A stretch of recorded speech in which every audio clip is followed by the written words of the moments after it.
আমার তো পরোটা করা হয়ে গিয়েছে, যাচ্ছি এখন ঘরে খাবো গা বলে। ফুল নিয়ে চলে এসেছিলাম, আর গুড় দিয়ে কিন্তু পরোটা খেতে অনেক ভালো লাগে।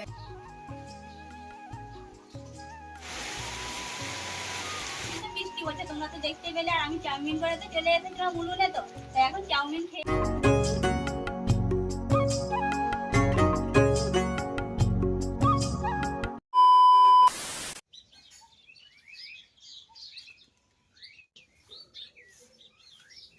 বাসন তো আমি সার পোছাই দিয়ে তো মেজে ঘষে নিয়েছিলামই, তো এক সাইডে তো রেখে দিয়েছি। আর কড়াইটাকে এখন মেজে নিচ্ছি। হাঁড়িটা তো পুকুরে জলে ডুবিয়ে রেখেছি, তো তাড়াতাড়ি উঠে যাবে বলে।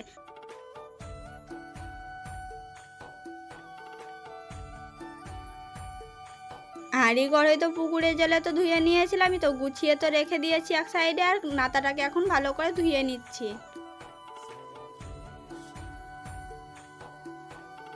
পুকুরের জলটা তো ভালো নেই, তো ঘরে গিয়ে কলের জলে জল বুলিয়ে নেবো। থালা বাসন তো গুছিয়ে নিয়েছি, তো যাচ্ছি এখন ঘরে, এখন জল বুলিয়ে নেবো গা কলের জলে।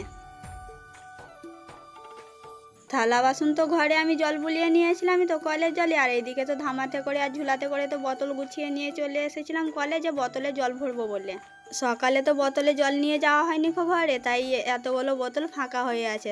যাই হোক বন্ধুরা, ধামাটাকে তো আমার ধোয়া হয়ে গিয়েছে। তো বন্ধুরা, ভালো থেকো, সুস্থ থেকো।